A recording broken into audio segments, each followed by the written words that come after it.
اللهم في يوم الجمعة متعنا براحة البال وصلاح الحال وقبول الأعمال، وأنعم علينا بصحة الأبدان، واكفنا شر الإنس والجان.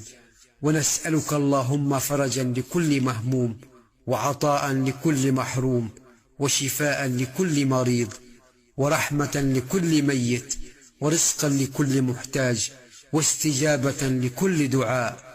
لا إله إلا الله الملك الحق المبين، لا إله إلا الله الملك العدل اليقين. سبحانك رب إني كنت من الظالمين. اللهم في هذه الجمعة أسعدنا وأرح قلوبنا، وفرج همومنا، وأبدل كل ضيق بفرح، وكل عسر بيسر، وسخر لنا من الأقدار أجملها. اللهم أنت الحق وقولك حق، والجنة والنار حق، لا إله إلا أنت.